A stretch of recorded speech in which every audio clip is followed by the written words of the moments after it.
Pramato ya Mahama Makwaba Haya TV XYZ any power 97.9 FM Fay Radio XYZ 93.1 Promoto Kasiebo na yede Erebramo free MA Studios ayewo number 37 Abebresa Street Osu Accra Voter Power 94.1 Befebi ewo Global FM ewo Sharp Water Craden Sroma FM Wonkran Kwanta Buemu wo Jasi Kanjenyami wo Sampa Nananoma Hafugo so Western Radio Waziama Elembele KFM 92.1 Wakwaza Anglegi FM wo Bole VC Radio ni TV Donko no fin Atom Local FM was a Citra High Radio Obechim Radio SM Online.com ni apo 68 FM of Virginia USA tune in power 97.9 Daisy Radio Whiteley Adam Fopa Radio Opari G Life Radio UK OPD Radio Ewa UK my XYZ Online.com multi TV digibox neso Radio Channel XYZ so Facebook ya Power 979 FTV XYZ Ghana YouTube ya XYZ Broadcasting Lao Silence Television wa Ghana ni America Brochimemu Kasiebo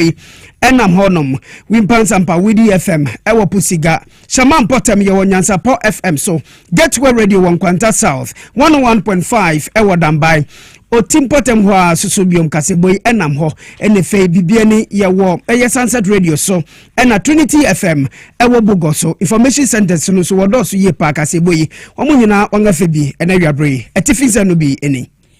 Empire wano ya bedi ejede medwedie na afemfidjuma tena yera Samson na hidi atuju echese Ghana ya mampani ya dine campaign boshe so obeboa ama kokwa akuafo o matide sebe ya na pomudin sembetimi afanita mapa efrawe bribi mantem hano yera John Dramani Mahama ene dey ehu adwumede won abua no won kramantem nankasa anodi anim ene mpanifoni abreso o shoya ma Commander Sugar Factory no yasia Kenya mu ne abie nam so bi ama prepare ya pa obedweko ya wokohwe kire ama sanhye abemu Ghana Education Service and what they call Bonsem Aquama Moritura eye insurgency Mujas Apono Mamumfa Muhu Enyemu. Na Ghana Education Service Kroya and Newamodi to just for Martin Krebi Sencrophobin and social media so ne boom crofosi e feduma LG Yesimonia Diomocha Kwasembienwa.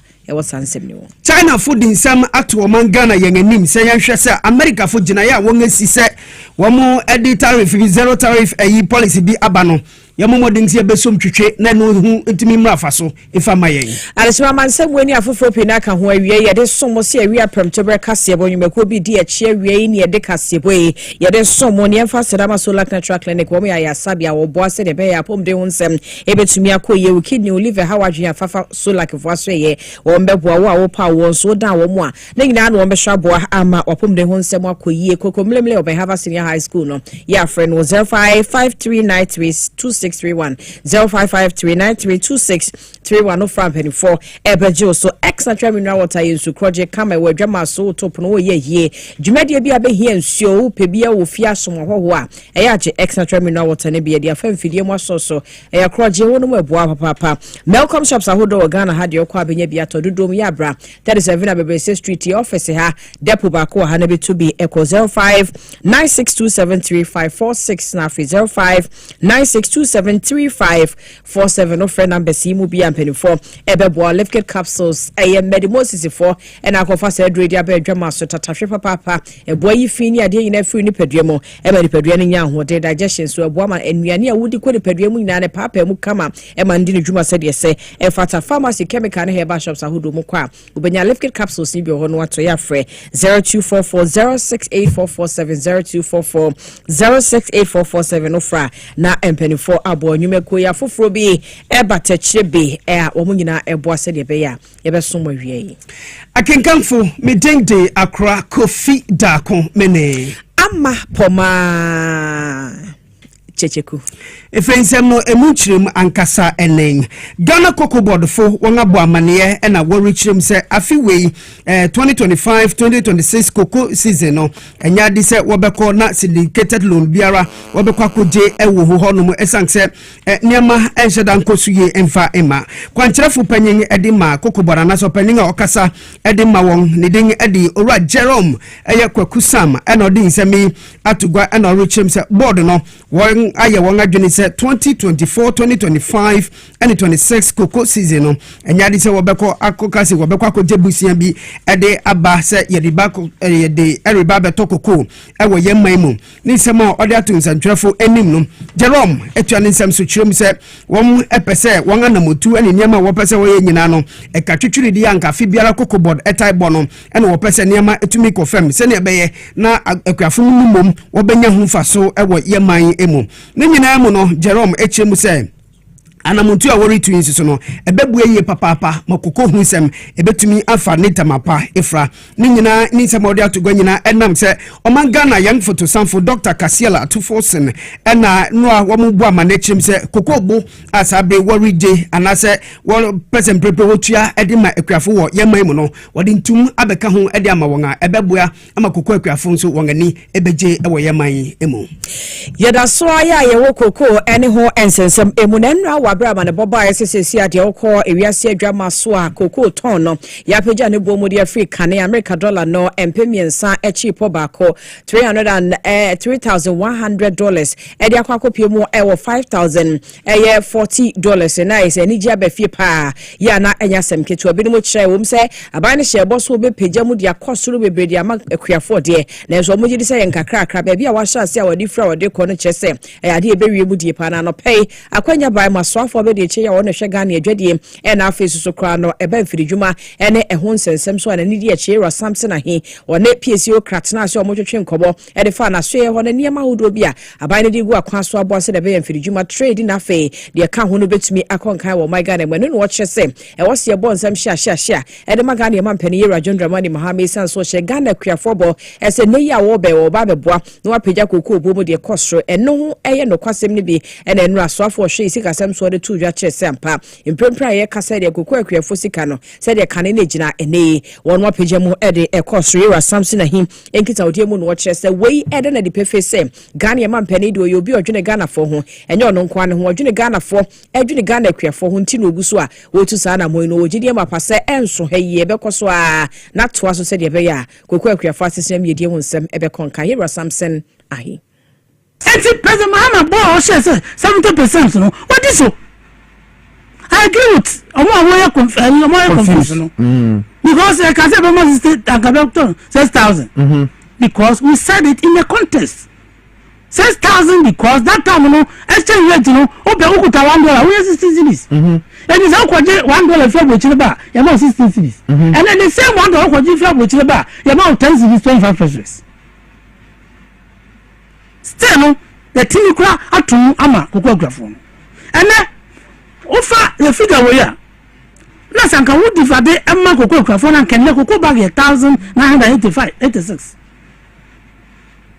wo sha say me na 16 cities na aswati aba 10,25 cities na senya banya odu kokoo agrafo ho a obisa kokoo boy turn less than 2,000 but abano say no President Mahama Shebwa odiso okay Anti ana yaye sa figure way 3,228 amako kwafo no okay which represent 70% of ukwa manufacturing wa shemsa okay President Mahama on several occasions ana okazo betua 70% meme can be alkopoku can be obi okasa public bia no yaye alkoko ye kan okay say betua 70% we have redeemed our promise and as our pledge to cocoa farmers say you betua 70%. And that is what government has done. Abusianti we here Samson ahi onu your deputy minister in charge of air trade and agribusiness and it is what the science way etudwa. Ghana mapenin eyora John Dramani Mahama enodin sem atugwa rechense oman Ghana yen apomudin sem eya disa eda abanno na akoma so ye papapa enti ono se oye yen mampanyin no eya disa obetu anamon no hwe se yen apomudin sem niema akonkan bi mo kirem se ebibimamu nso no ewo se yen nyina yetumi ka ba kirem se ne be ya ebibiman so yen apomudin sem enema bekoso ye ede amaye esan se wo se oman biara ne manfo won apomudin sem ekonkan no eya na sa oman no won ejapade ne niam a wataye no eta koso ye pa. His Excellency John Dramani Mahama edi semitu gwa ne anope yara wobra na nkasa di enim na okobue African Health Sovereignty Summit no e won kramantema e na woruchim se oman biara ne manfo won apomudin sem ekoye no e ya na sa oman no niam etumi konkan edi man wo ye pa. His Excellency John Dramani Mahama chim se ebibiman mu nyinara amampanyifa ye wo mu no onyina nka ba kire mu ne yantutu niama se ne be ya manfo no so ngapomudin sem wo behwe so ye edi amayen wobra John Dramani Mahama Ghana mampanyin Erica Sano na yanga manebo ne de biara da ono no tomgraphy o mampanyin atnai wisdom header jome ejina wisdom mu akwaba insa fufuru ben na Ghana mampanyin esakaka ho ya boy ya homo den say ensa betumi aka wisdom header jome na onyen akasa afa insama eye yamampanyin His Excellency John Dramani Mahama ekai ewobra opinion aso obue African Health Sovereignty Summit ano ewo nkramanta ma wisdom mu akwaba biom sa wizi yansanya kan ya yanko tie yin nsam bia yera John Dramani Mahama Ghana mampanyin ekan no chim se oyare ebo obi a se bio ohu nipa mobo wanhwe ya sa yare no ebetimi ama wakotua na nanom nsia nte wo se yetu ho anamon yanko tie nin nsam bi. Globally, we must champion a new health governance architecture that reflects a multipolar, digitally interconnected, climate-challenged world. Health governance must be democratic, it must be just, and it must be fit for the 21st century realities. The second one is that regionally Africa must scale up its homegrown solutions. The Africa CDC, the African Medicine Agency, the African Continental Free Trade Area Health Corridors, and the AUDA NEPAD Resilience Agenda. These are all things that we need to scale up. And then nationally, we must execute not merely plans. This requires political will, domestic resource mobilization, and as DG Tedros said, effective leadership. So success is going to depend on our scaling innovations like Panabios for digital health verification and pandemic preparedness, Proper for transparent medical supply chains, and BioNovac to transform vaccine production from molecules to the market. And what are the new commitments? Today I'm pleased to announce two significant commitments. The first is the Presidential High-Level Task Force on Global Health Governance. This will be a convening platform to engage global and continental partners to redesign the health governance systems for the world we live in now, not the world of yesterday. The second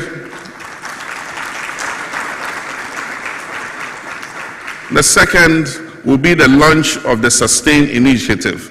and this means scaling up sovereign transitions and institutional networks. This is a bold African-led platform that will align our national budgets with our health priorities, will mobilize sovereign, diaspora, and philanthropic capital into our health systems. It will foster cross-border learning, innovation, and accountability. And I extend an open invitation to all nations represented here to join us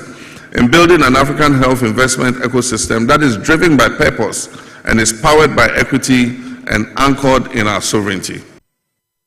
Ejeyi Ghana mampeni His Excellency John Dramani Mahama ena mutene kano yanko hamani so na wisdom hedejome ono na oni enam wizi mimu akwa babiom na ensam fufu beng ena Ghana mampenyin ekaka ho.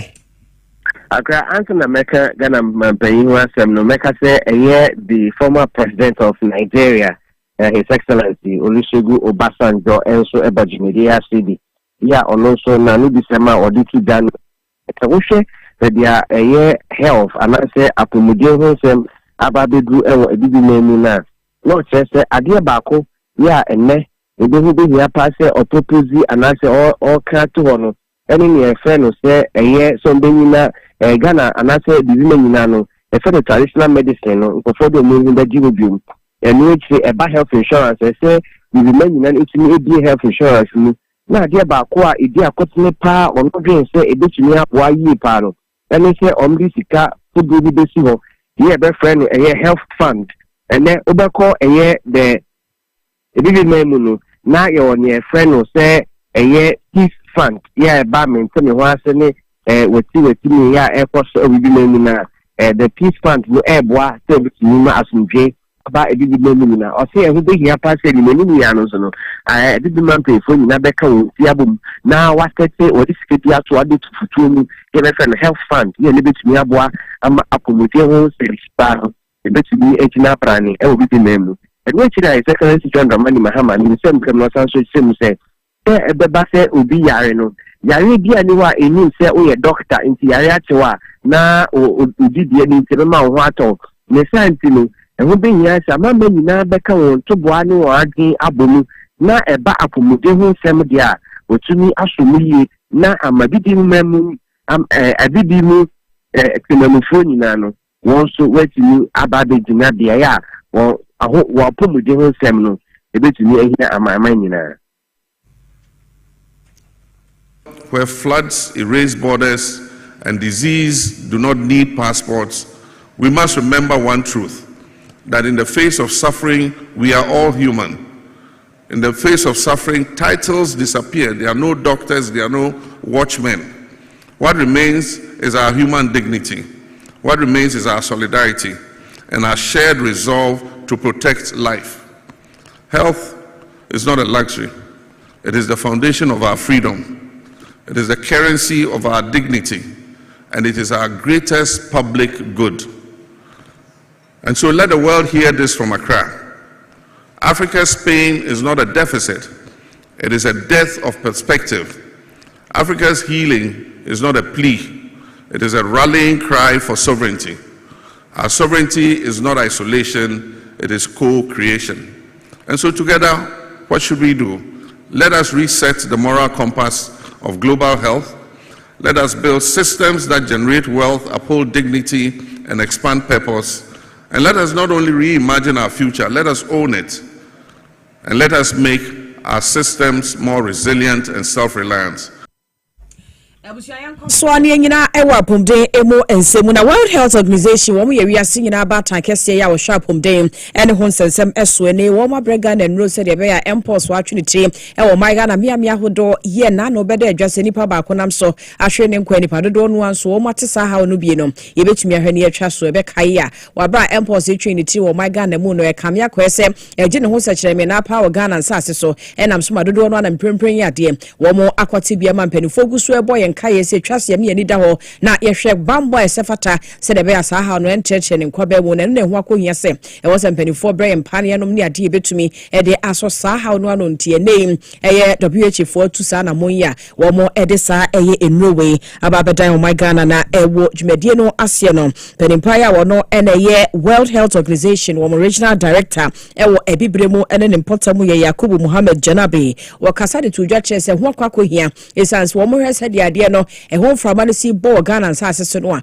se wo mo ama memboa na wo mo anso ya sinimu mprempren ahwe na age yensem na akwakwa ebibie ho enu nti wagina so e de adosede so akwade ama Ghana fo nyina se ya me yapomde ho nsem ene ehia de se be ya bibini na se ntiase antempa no yebetumi akọ ne akwakwaje enu ano yensem ni bia Yero Janabi editu dwani. First, we should continue the immunization program, expanded program of immunizations, because we know with vaccines, it can prevent most of the diseases. Two, to take precautions, because you know how M-pox is transmitted by contacts, and there's one variant which is transmitted sexually, so to take all the precautions like any other sexual transmitted diseases. I expect Ghana will control the M-pox by then, so consignments, they normally come once there is an outbreak. Abusia wei WHO wo regional director ye bebremu wo hwekye e wo Hayira Yakubu Muhammad Janabi enono achi no so afo hwe Ghana apomden ene ho nsem so Yera komna minta kandon so da se kyerese no kwasem nie ebre yi a enro we ya ba ne ho hia papa na obeda WHO fo asese ene wo mahunu hia sese enro odi biba beda yen na yenso ye de abo ma apomden ho nsem yetumi ede aso asene no kira mprempren ya ne ye be papa mu ne de akomiamia hodo ya wo mu hia se enro bi de abo Ghana for home by said about how we enter cases are yenya sisia if we say you're running chassis a bear 302 so and one more or move ye are ye mo to me pie are more in isolation. I have 91. And contact tracing is over 15,000. Because we are really so when you be I was saying this because I know only true contact and true sexual intercourse. Sir, the coin win and the pipe so in your area and tracy contact tracing, and we've done more than 15,000. And one more money I already do some on what almost is about out of the 302, about 210. Unfortunately, I report something saying about one but also now or other underlying conditions. So, what do I mean? I was a work for drugstore. I got to call. I research the American. If it is say, we are when you fever, why a ship, be a who was already ever caught there. Usia for your shagani upon day any home some so you recommend a candle and kamiati. Yanko Humesia Isamo Esang Ghana Education Service and our day Kokobon Sem and Yamanebo Abase. Muamuricho Air West African Senior High School Certificate Examination was Sabre Munina Modern Senia Mukushiano and Unguto Nambakwa Cotrell Ewon Social BI Honum Esang Eno na what it will edify tea Mumu Modern somebody to some mum Adia Efrensa upon Betrimu Eddie Ephraim Director General Adima GS or Binfo Ernest Kofi Davies and Odi Sam Etuns and Trefo Enim Norwich Seni Padodoa Wabakwa Cotrell in Sefreni Bino 461,640 candidates and a washer him so Wabakwa Cotinase now Cotrell in Sefreni Bino no sounding Kokobon Sam so Aquaman vigilators any more mobile supervisors among set near Mabia any exams more practice no Uberia say additional for one for one and for no one Casaso Uberia won't ye. Oh, Quade or Kajim Wobby baby war. In social dim ho anaso was a my can there apo and material bibia material wa prepare was a examination hall was a corona wa kaya basabasa sa why damna ne yesu homa yes one from Mbrakwando until you to school for the one share the papa no one control in social na where the ma na humasua no bokwenenyi se obi tro mo hona no koro when the result will be an on chere hwanzen so bezen dey ebo hu se tinchina ye hwe humasua ebo hu de humasia recorda na onkwado ntino yetoto school mo from benyina de wonsu aze na won control in social mama won kafa apo anasu mama won kay basabasa wo examination hall hwa obabende wo twa one paper sim Antuaso chirem se important bit se enkwanta SHS boku SHS nalarugu ene zuarugu SHS a yenim se ntokwa anasa mentimu ase erekoso ho obenfu chirem se wode bambo mu nhyehyɛ gugu akwam a saadi suanfo betumi akotwere won sori asomdwe kwanto basa ye kakra akodo oye enkwanta na boku ene nalarugu Ewonyina yeze nhyehyeato akwema yan security agencies in wobo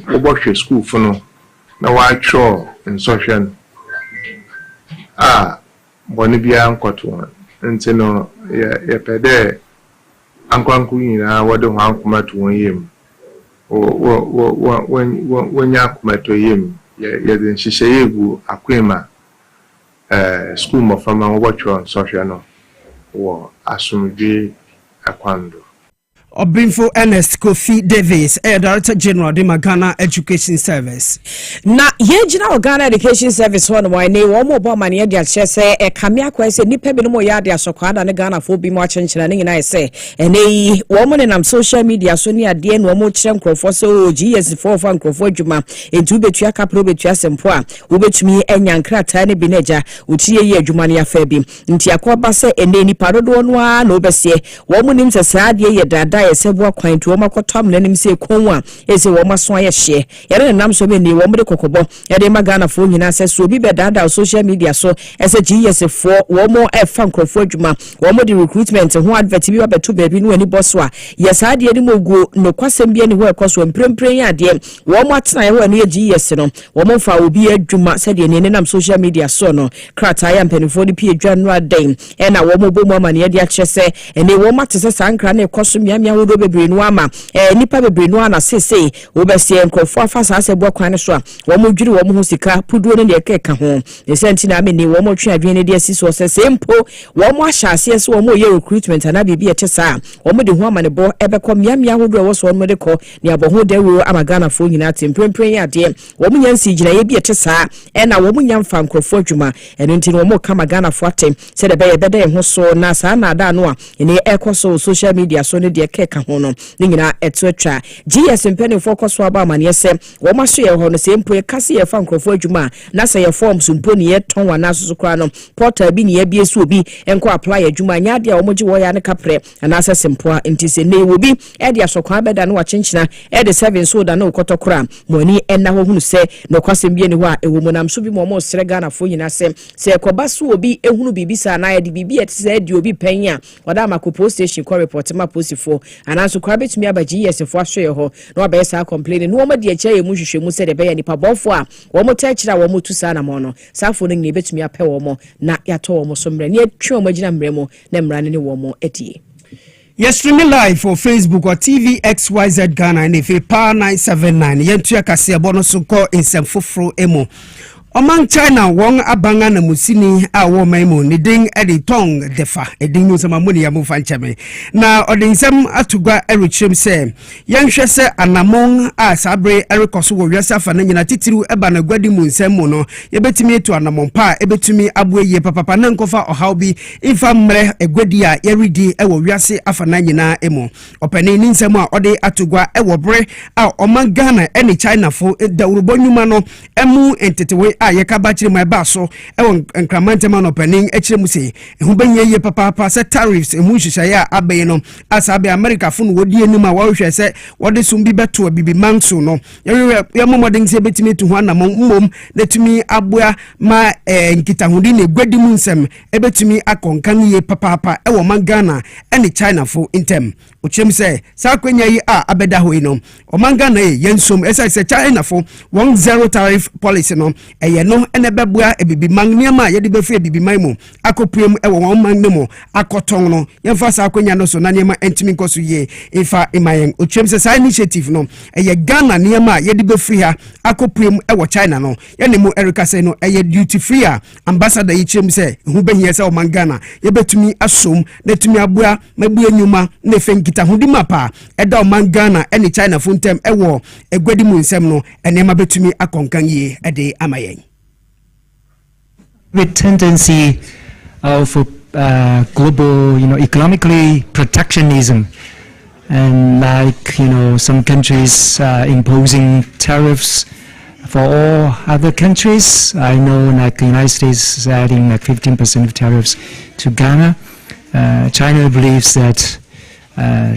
using tariffs as a weapon doesn't help, and world is needing all the countries to work together, according to the WTO rules and regulations. It helps all countries to develop. So China, on the other hand, on the contrary, China is offering zero tariffs to all 53 countries who have diplomatic ties with China, and we believe it's helped. Not only it benefits both sides. We want to achieve win-win cooperation. And during last FOCOC summit in Beijing, China and Africa focusing on industrialization and agri-modernization. So offering zero tariffs, we believe it can help African countries to boost its own economy. Now China and Ghana is the two government agencies talking about the detailed arrangement. We already signed a framework MOU for the arrangement, but now the two governments quickening the steps to talk about how to implement these zero tariff policies. Oman China wanga bang anamusini wa memo ni ding editong defa ena motene nenti America fo edi tariff policy bi abana wade atu yansu se yentimi emma wo hono meye egwedia China fo di emuda ho ko business na wiase nyina no China ena yengaji atumtu bianko enkodigwa na yebegina wadwede eriwo sensemu abana yenhyehyɛ yɛsɛ Commander Sugar Factory ye ne yɛgyama ɛsɛye no yɛbɛsia Kenya ne emem ne gya na so na hyehyɛ wɔ se wɔn yɛde maye ne die na ɛboa wɔ sa kwan no so ne yɛtimi atu ho na mo ne senti brɛbrɛ a yɛkasɛ ahwɛ a wɔn hwɛ Omega na dwede agri business na afi industry so no wɔn to na mo amemprɛprɛ na interim management committee ya wɔn ne bɛhwɛ kyire ɛwɔ Commander Sugar Factory no ho no wɔn akɔ akɔpa wɔn ntoma ɛne wɔn bɛsanka ne ɛmɛmu ama Commander Sugar Factory no aya corona sansemi na najwa kwachiwa ewore ntoaso August Bosome ne de toso enan wa fimpino ene aduno enumu ena wosoafo a wono ene wo hwe adwade ni mfidi nyuma ho nsem so onmonyamfo Elizabeth ofosu ejare epaw abedwakuo bi ho entoma wo mo ba behwe na Commander Sugar Factory ho nsenkaye nei adane boachibidi wo my Ghana mu no wo mo de nhyehyɛ mapane ne mapegu akwam na timi aboa ama factory na fa ne ntoma pa ede afra na onmonyamfo ofosu ejare ekasa ewo inauguration no ase ene oda na di se wo hwe Commander Sugar Factory ho nsenkaya eda byway akomaso eyie pa enu nti wo hwe afimpino ene edu emiensa ne mu a yetintim eye Commander Sugar Factory no Ghana by ene Tech India ena wo mo ekwontiase apam enam so ma factory yi ebepie mo wo my Ghana mu a na nka by no ehwe ne mu senka ede bia no Commander Sugar Factory no ebetimi produce eye 125 metric tons. Adesmama wei eye na najwa kwachiwa mane boni bia Yegusu jina sikasem ni gwedi amanebo emo esanse Evertex Logistics Limited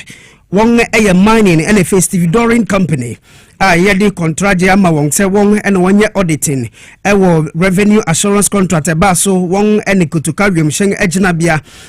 sabre ne mo erika say no contract wong atwemu no wom su di nsama beto mountain so everybody training say anhwe ya wode kutuka wiemhyen agina bia no ebekwa kogina asemni bia esanse sa contract ya wong atwemu no enti Evertex fo ahye Ghana Airport Company Limited fusi sa notification a wode aba say obeterminate contract no ma wona fu amako eson intem no sa gina na won esi no won sesa won adwene ewo hom santisa de a wosi anybody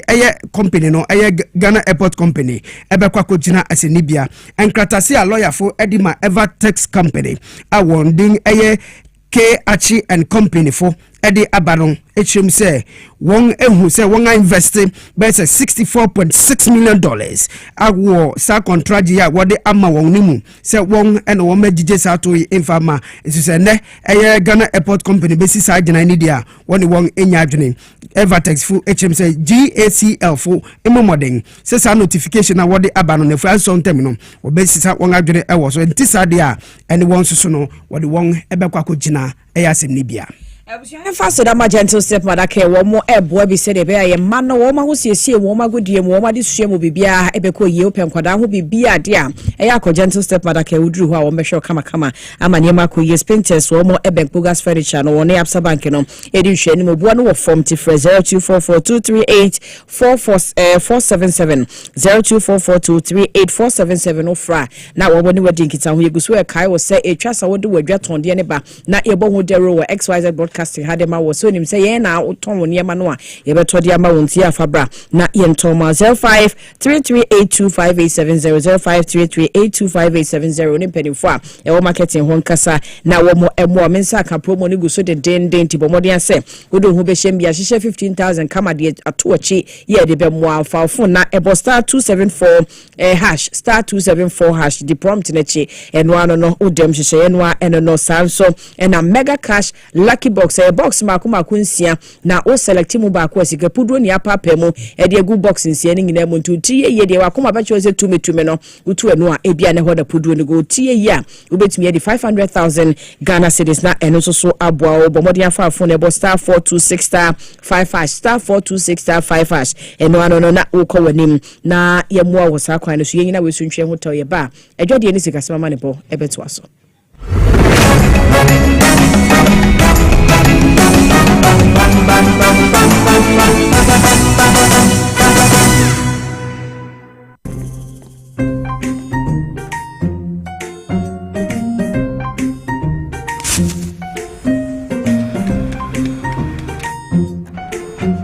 Mido, you're not Biana. I'm for to be able to swim every time upon I just a baby shit. Magashi. Junior!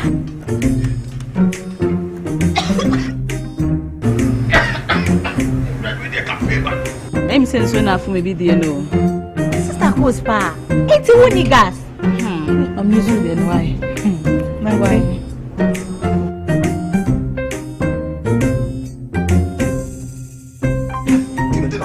Down Yankana wa.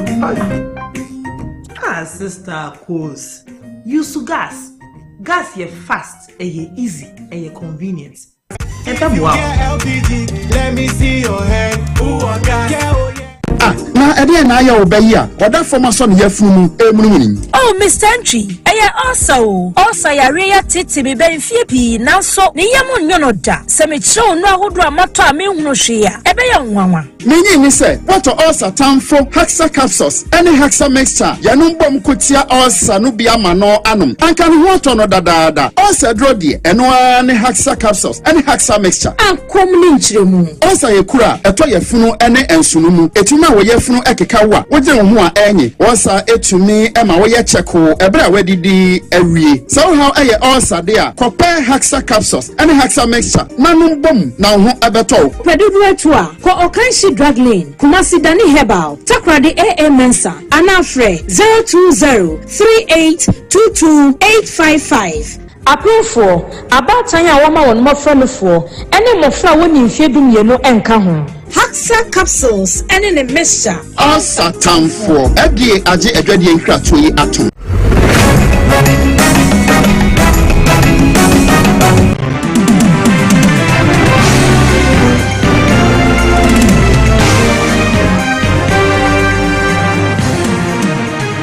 Esa ya mama kwa bahaya TV XYZ and power 97.9 the Fair Radio XYZ 93.1 promoter break Kasiebo no fa yenga drusu no sikasem ne godi eye Kasiebo na nadwo akwachi na memo akwaba akra mejo so my ne enko yeremu ewe adwadie emu ensemu ana Automobile Dealers Union of Ghana enei wo mu dia to dwase efri afimpinu ene dunsia ekwa ne dia hwe ya ye betete eye ka ebo ho nsankaye eso ewo my Ghana mu na wo mu de nsem wei etudwa efise wo mu so hwe my Ghana mu se de nei sidi na ho den esi akosro na dollar no ba na eba fom na afenso Bank of Ghana ede nhyehyeye egu akwamu na eye monetary eye policy rate ne so no wo mate so kane na ejina eye 28% nei wo mate so ede aba 25% na wo mu sini nyina eka ho bi ene wo mu si jina yesa hwe ya ka abo ho nsem wo mu ebetete ne bo eso wa fimpinu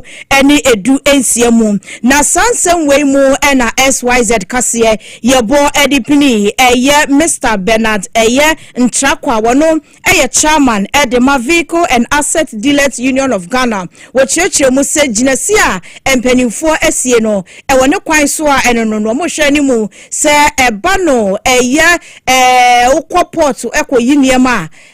tu awudu a wo mutu ohonom no empanimfo betete niema so na timi aboa ama yekoye nim no wo mo so aboa mo my Ghana ka aboa enso timi abafem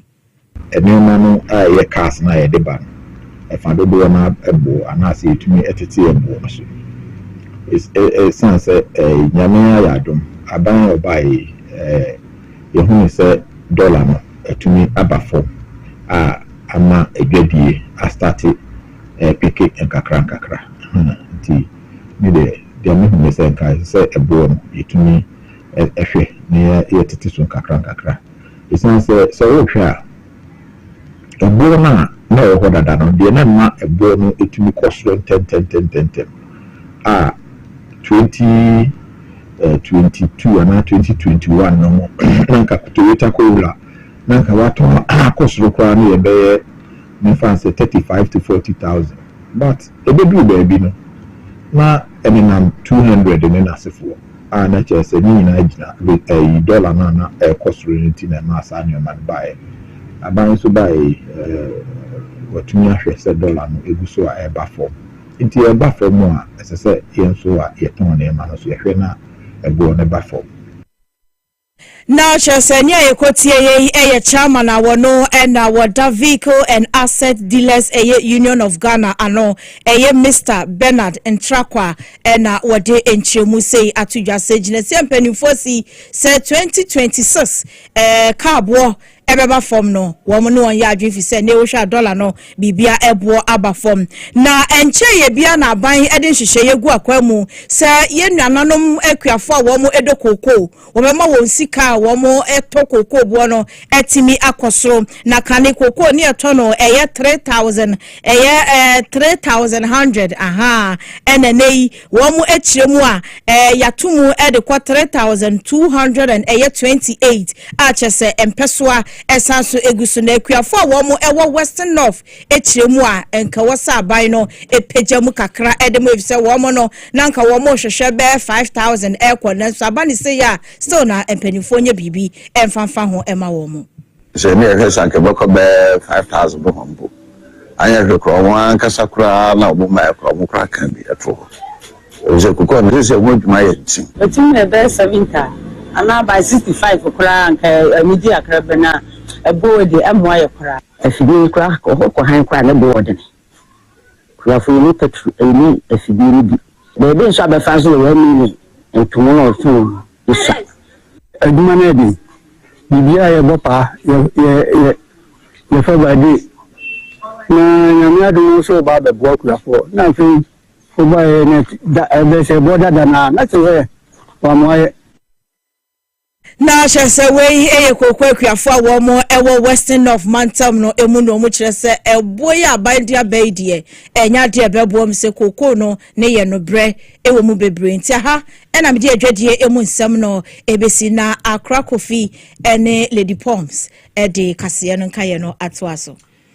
Anajo ya CP so de sikase nugodi amanebo abre yentu Kasiebo no so enko promo Gas Central mensin no emu esanse mensin no mu no abankra chipanyin a owo ho eye owu a ana honorable Emmanuel Adote Alote ono de eye enkranhwese menefe bohye akwa mani manfo na wo mo mensin no mu se erinche kra no mensin no obehwe se obesi egwadi bia ede ama won na donhwere edunu anantem no eno betimi abu ama eye egwa no tumi ayejuma na meba wo mo mensin mu no won nya juma aye MC wobra on the assembly members no ehia na won dwendwen afiwe won sikase mu nsem kwan obefa so na won atoto niam ma mensin no betimi afa ne tamapa efra no owa Adote Alote esa kire mu se akwan ahoro a enye ewo Gas Central nyina no obehwe so betu ho anamon edi ama adrabafo a wo mo mensin no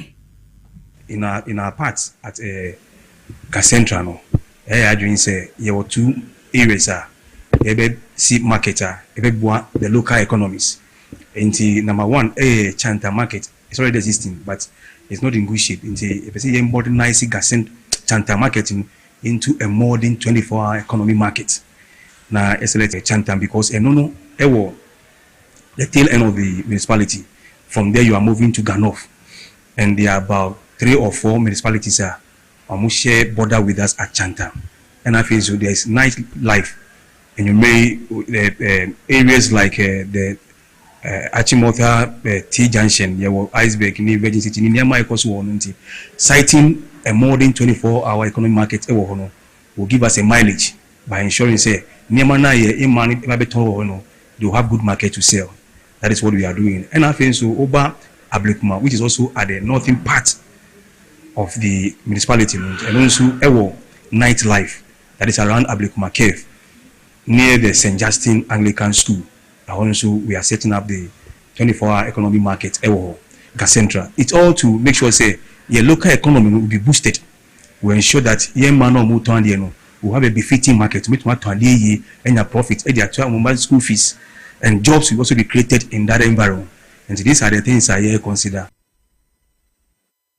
Emmanuel Adote Alote Tuaso Chemu se ohwe won apomudensem titiro yaresabia horo e wo mansi no monso o se no so nyina yie entino eno so obeto ho na mo fe feed Ghana no so kwan a obefa so na bebu ama mabum so benya djuma ye ho so se no kan fai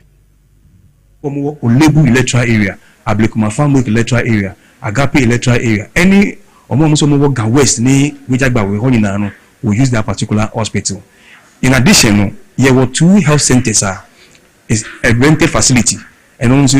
instead of using our DACF to build Chiefs compound, on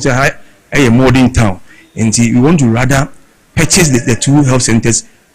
if like from the owners. Now you modernize those health centers into a modern hospital, one at Tabora, one at in Palestine, to serve about 4 each electoral areas are areas. So that is in the area of fairness and health. Over in terms of the road improvement, over the crop side, so you're doing the same thing. But yeah, as assembly, your farmers, more the tomatoes, pepper, and onion. So omundia. In that same vein, also,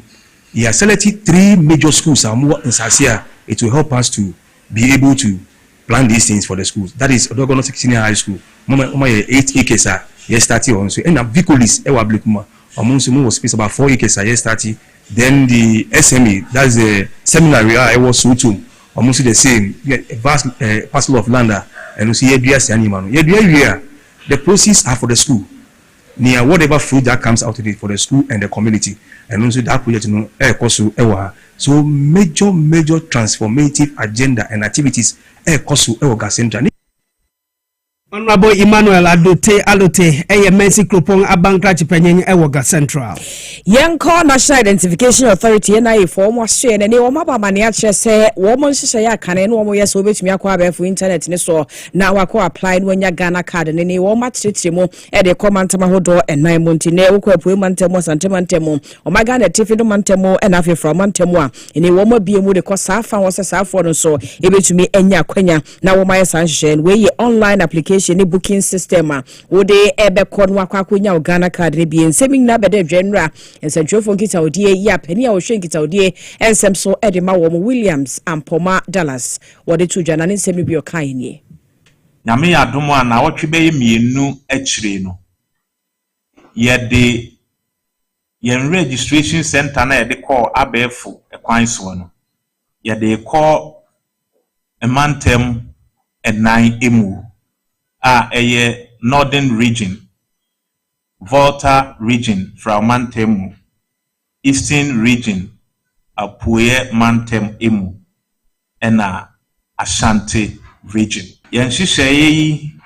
Ebeboa ama wana afe na wamu binya card no. Wano atumi akọ abefo ntentan kese ne so. Na omode omhonsem omode kope card no akugu ho.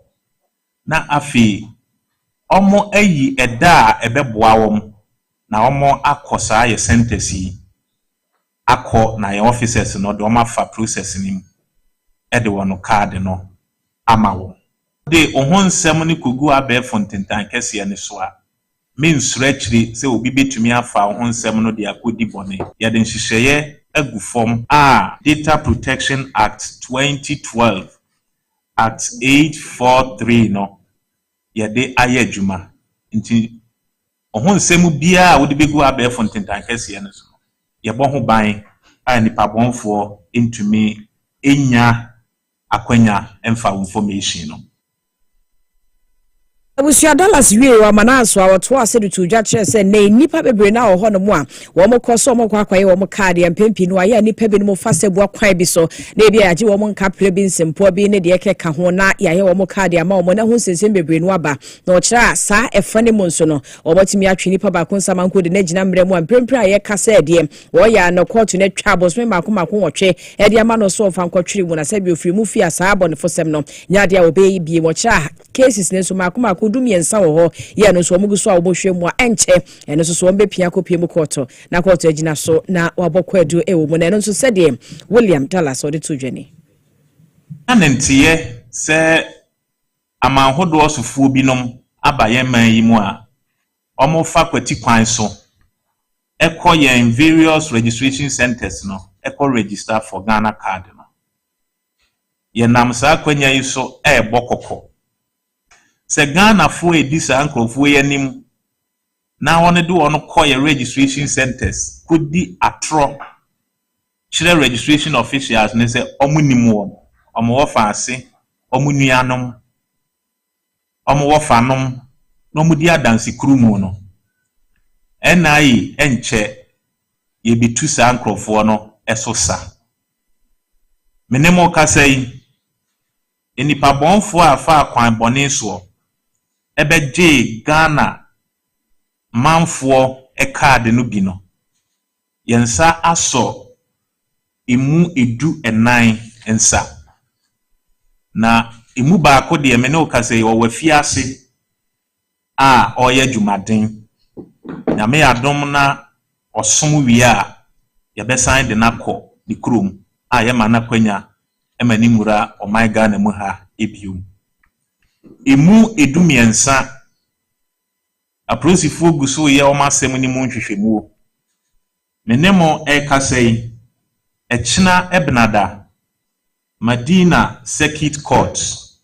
ye de se ni pabonfo ibi ekoho na court no edi asem no amaye nyame adomo a ukuada ye kodan so man court na hososo ye di nipa bonfo afa akwati kwan so be register ye no ye de womo akoma court na wedi asem amaye ne ya wadan so ye besan akomadi na court na ye di nipa bonfo ibia asan akoho Awusia we ye penipaya wono hwenkita audience so the National Identification Authority na Yera William Ampoma Dallas ne te se what is answer me to general central phone kita odia o mudi ye no ase company bi se menka cho so be mo adwuma na bosome obetua 1500 Ghana cedis so betimi abokon ro anasa rasta ibia enti bomoding na frɛ won e wo 0246473 271 0246473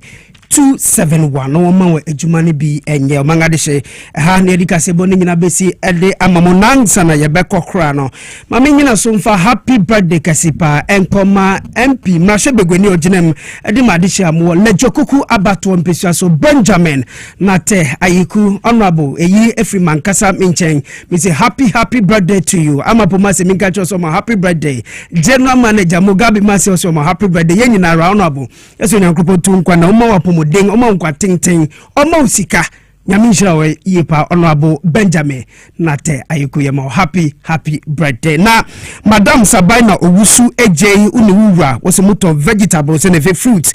mutie yepa musanhwe ye live for TV ne so muwo awo shi last stop ye chiamu ye yadamwase we loyal listener uniwura ene busa ne nyina yadamwase pi unyame onkoso no nhyira mo yanga ye di iseme ebramo ne awiabre akenkafo no meeting day Accra Kofi Dako and every abrimi by a mene. Ama Poma